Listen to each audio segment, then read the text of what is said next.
Get ready for the dictation. Start. I am glad that the government is thinking in terms of the small growers.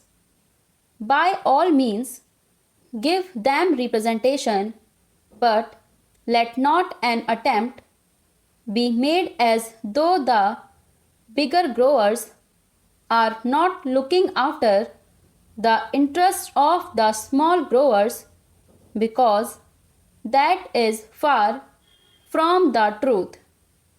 If the coffee board has achieved one grand result, it is to rehabilitate and help the small growers.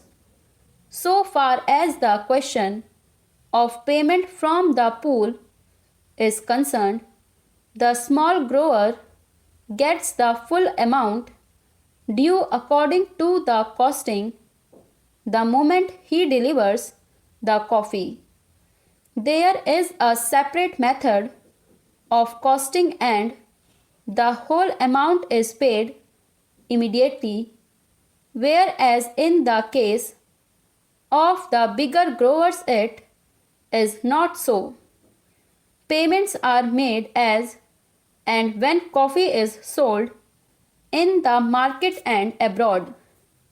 Supposing this aid was not there for the small grower, what would have happened? He would have had to make distress sales.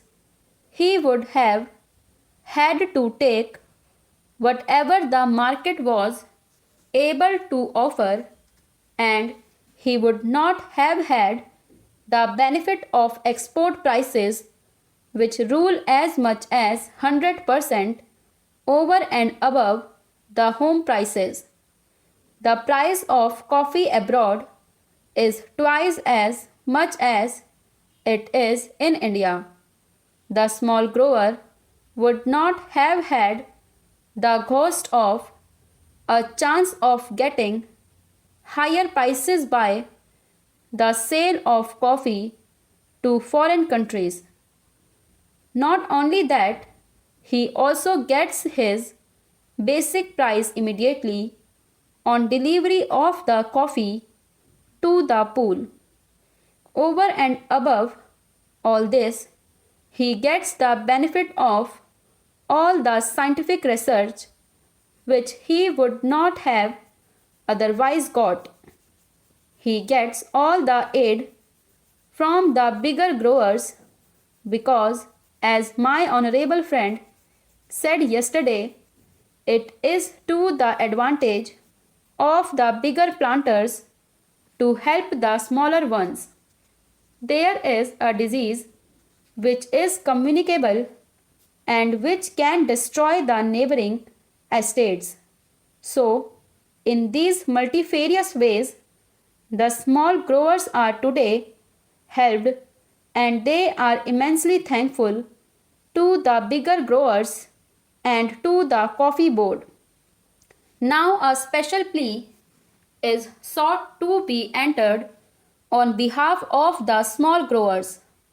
What I say is that we can have representation for small growers on the board. That is perfectly right, but let there be no suggestion whatever to the effect that the cause of the small growers was neglected. That is not correct. As regards financial aid, that is a state problem, that is a union problem, and that is a problem for the whole of the country in respect of all developmental activities. One thing I must say, and that is that there are obvious limitations for the small growers. The acreage is limited and they cannot spread beyond that. They have got their paddy fields and their plantain gardens, and so due to limitations they cannot spread over. Any development of coffee means a large acreage, and that is not available to small growers. Even if they have got the capacity, it is very difficult for them to find forest lands nearby. It is not easily possible for any man to go over 50 miles and then take up a jungle. So, the small growers have their own limitations.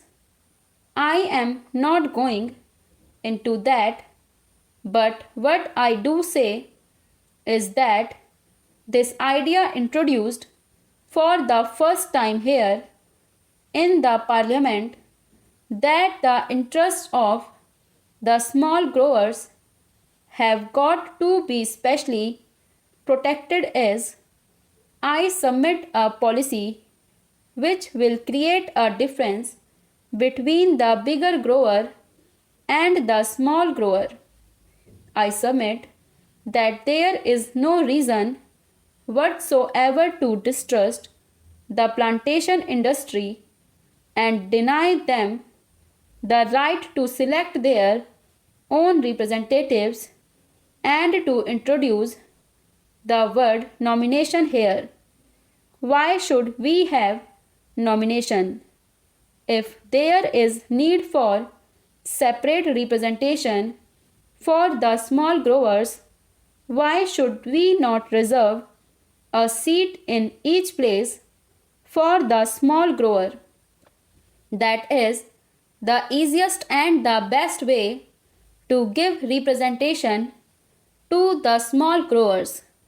This can easily be done, and therefore I submit that the words "or nominated" may kindly be deleted from the bill.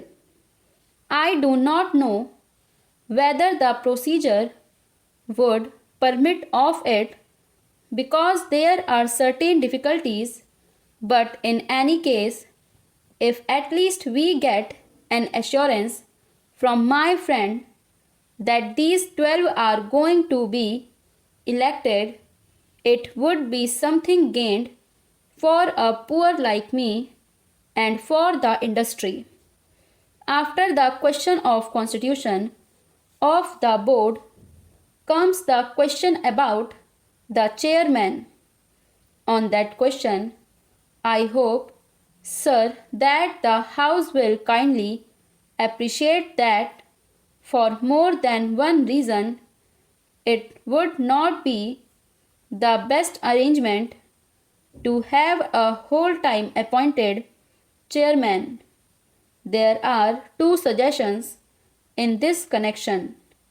My honorable friend's suggestion is that it must be an elected office, as hitherto he has also said that out of the 13 years only, for 1.5 years has there been a planter as chairman, otherwise the post was always held by an officer.